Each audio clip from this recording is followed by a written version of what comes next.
Hello and welcome back to Up the Villa. This is our predicted lineup for Bournemouth against Aston Villa on Saturday, 5:30. Big game. And any of you that watched the preview will know that I said I'm going to cook a plan. I've been in my Unai Emery bunker having a look at Bournemouth and the way that they play. So we're going to predict the lineup. We're going to take an in-depth look at Bournemouth. We're going to look at their system and what shape they like to get into. We're also going to take a look at still images of areas of note that I've picked up on of how they attack, how they defend, and what Aston Villa have really got to watch out for. So if you are new to this channel, make sure you are subscribing. Like I keep saying, I'll keep saying it until we get there. We're very close to 25,000 now. So if you can do your bit, get involved, smash the likes, comment your thoughts. What would your team be? What are you picking for this big game? So we're going to get straight into it. We're going to take a look at Bournemouth and the way that they play and way that their team operates. And let me know if you can spot the difference, spot the similarity. Right, so Bournemouth, 4-2-3-1 on paper, but we know that football's not really played on paper. So what shape do they look to get into? Well, the main thing that they want to do is attack down that left-hand side with Kirkes. He's absolutely quality. He's got such a good delivery. With Kirkes going forward, Otaria will invert slightly. They'll make up this back three shape. Iraola will sometimes get forward, but stay at home quite a lot of the time. Tavernier or the wide right player, whether that's Tavernier or Semenyo, will stay high and wide. Kluivert will drift around in those areas, supporting the striker. And this is the general makeup of their team, a double pivot. Does it look familiar? Because it's very similar to the Aston Villa setup. So left back goes forward, right back stays at home, right-sided player offers the width. So the similarities between this Bournemouth side and Aston Villa side is there. So the question will be, how do you beat this system? Well, we play very similar. So it should mean that we can find weaknesses with this system.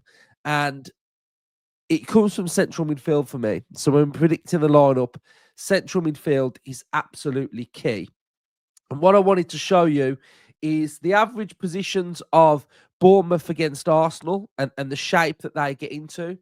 So we can see here now that we've got Kirkes, we've got Howson, Zabrani, Iraola. We've got two central midfielders. We've then got the wide left player here who operates in that area. And then the wide right player has come inside. And then we've got these three. So we can already see that there's a little bit of a gap either side of that midfield because they are quite expansive and the two wide players operate coming inside slightly. They attack aggressively. Space is left. So we also now going to have a little look at just a general gist of the understanding of what makes up this team. So we can see Kirkes left back bombing on. Average position in this area here. Can come inside, loves to get to that byline. So shutting down Kirkes is absolutely key because he is up and down all game. We then take a look at Iraola, the right back, who generally operates in this area. Defensively, you can see him operating just in front of the halfway line. Heavy work being done in his own half, but you can see that he's not really getting to that byline. So that does suggest that we do have that combination between the two of how they both work. Otaria, who will be coming inside because the left back will be going forward as well. We can see that a lot of his touches are central in these sort of areas. So again, we've got to make sure that defensively, our right-hand side is switched on because there may be an overload on this side if we're not careful. We've got Tavernier, who starts as a wide right player. And then you can see he does a lot of his work in that area, drifts inside, but not really much of a threat getting to that byline. So maybe that's something that Villa can be able to keep an eye on. But I think what we can notice already is that a lot of their players are drifting around that front line. They're moving around. They're not staying in their own position. We've got Justin Kluivert, who's playing off the striker. But again, we can see that a lot of his touches are going out there. Again, talk about those rotations. If the wide right player comes inside, Kluivert will go out wide. So the usage of combinations and patterns and switches and movement is very, very fluid. And that's why this Bournemouth side have been doing so well. And then Evan Nielsen, again, central striker, doing a lot of work in the 18-yard box, but can drift and pick up different pockets all around the pitch as well. So I really wanted to just show the combinations in which this Bournemouth side and this Bournemouth front line can operate in. So you have to be switched on for 90 minutes because you can think that you're safe. You can think that, okay, I've got my player here. They will drift, move around, and then boom, you've got somebody else that you're meant to be marking. So concentration is going to be absolutely key in this game for me. So let's have a little look at some of the areas in some of the games, especially the Arsenal game, that we've really got to make sure that we are stopping, and then we've got to make sure we are utilising the openings that we get as well. So guys, if you are enjoying this tactical content, make sure you're hitting the like button, subscribing to the channel, and commenting your thoughts as well. So Kirkes, huge threat, and leave him this amount of space at your peril, because he will deliver into that area on the top of Evan Nielsen's head. The delivery's there. So quickly out to the left back. So it'll be our right back, and we've got to make sure we're defending him very, very well. Be aggressive to the left back, and then we've got to make sure that we're stopping Evan Nielsen getting his head on a lot of things. Now, big area, the area to exploit, and I've spoke about it on the match preview, is the midfield. Because they leave a lot of players higher up the pitch, it does leave the midfield two. So here are the midfield two exposed. Space either side, like we saw on the average positions, either side of that midfield, which in turn means your centre-back has to come further forward to pick up on Odegaard. Then you've got the defence exposed. Runners can run into those areas. We can bend down runs through there. So isolating the midfield two is absolutely crucial. We've got players that can pick out those passes. So that's the big area for me that Aston Villa have got to make sure we're exploiting, the central midfield two of Bournemouth. But then there are areas in which we don't want to get ourselves into. We don't want to have the Bournemouth players all running in this direction with your back 2, 3, 4 left exposed. We can't get into this situation where Bournemouth are tearing down on our goal. So it's crucial that we stop these transitional moments from happening. Again, here now, playing out from the back. They are very, very aggressive. We can see Tyler Adams. We've got Cook, Otaria, Kluivert, Evan Nielsen. So Kirkes in his own half. We've got the wide right player in his own half. So they are aggressive at pressing, and we've also got to make sure that we are not losing the ball in risky areas where you've got a little pass that could just be slipped in. Evan Nielsen does shoot from this situation as well. So they're aggressive, play through them, play over them, play over the top of them. If they're going to play like this, a ball over the top, stretch, runners off, and then Aston Villa will be able to get, hopefully, moments in the game. Semenyo, if he's on the pitch to start with his long throw, we've got to make sure that we are defending this situation. Aston Villa are very good at defending from set pieces, so I imagine that McPhee will have plans for this. And then this is the last goal that they scored. They had a little runner that got a little head on it, and then it went to the back post and was able to score. So defending set pieces, leaving players at the edge of the box. We cannot do that. And then here, finally, we have got the average positions and passing networks for the game against Arsenal. And as we can see, the ball into Dean Hosen is very, very important. We need to press, engage, and stop him from being able to play. And then the ball into that central midfield. That is the area for me.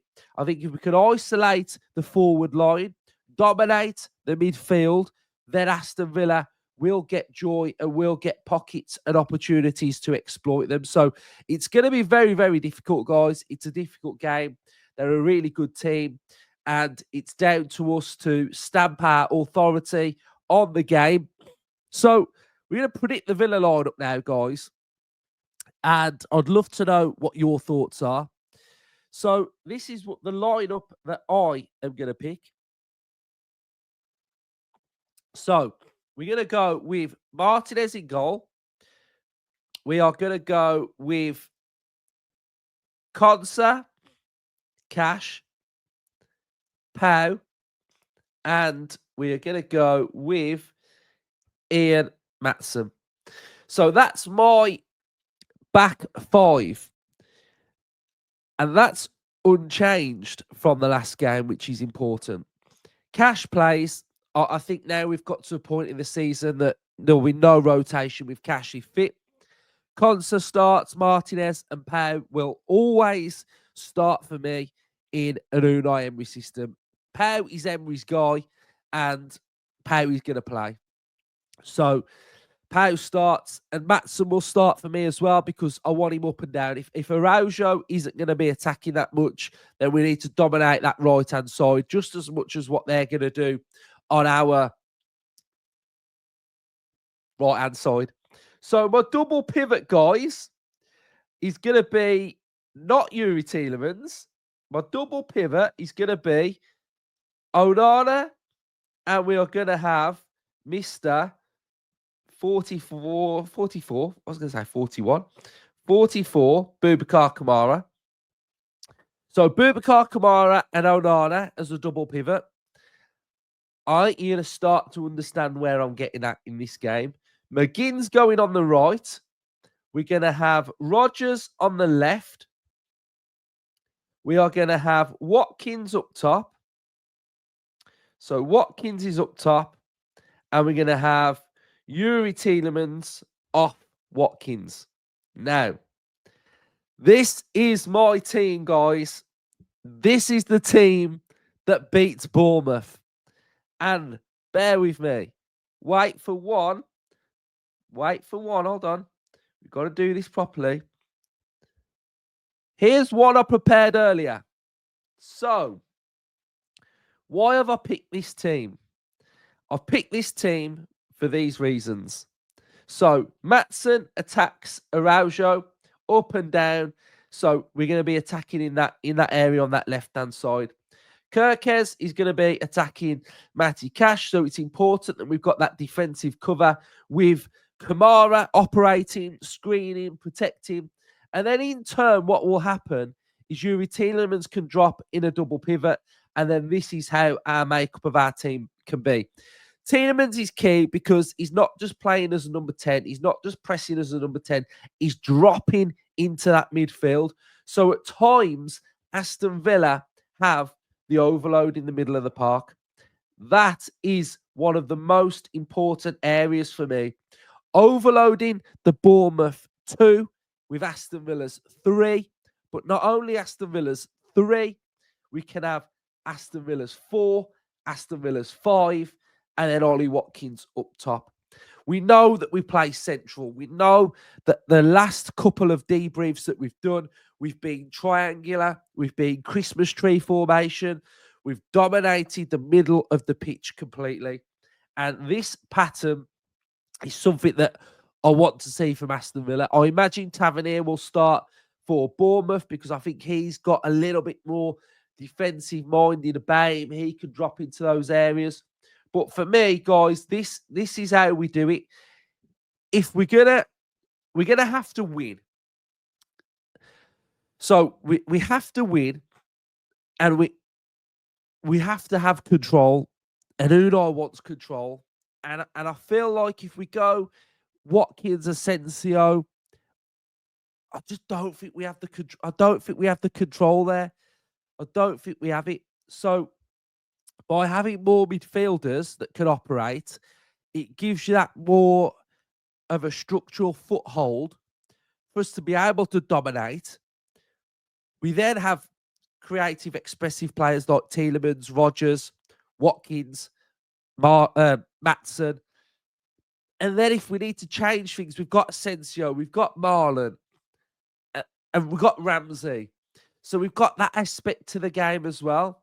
So I just want to see us absolutely dominating this game from start to finish with possession, with control, with aggression, with height, with power. And I think the team that I've picked, I really think that this allows us to do that. And this team is pretty similar to the PSG one from what I wanted against PSG. We needed more control, we needed more aggression, we needed some sort of game state unlockers just to dishevel the opposition. And I think this team can do that. And I think I'd feel comfortable with the control. I'd feel happy with Tielemans dropping him. Yes, he's going to be pressing and moving around those areas, but he's going to be doing a lot of work in here with this midfield. And I think that's the important area for me. So I think that midfield three could be absolutely crucial. And then, okay, Rodgers starts on the left or he starts on the right, the swap around, the move around. He plays central anyway, so he can go forward at times a little bit if he needs to. And then Kamara can drop in there as well. So I think it's going to be a real tactical battle. You know, Iraola is a real top coach. He'll have them well drilled.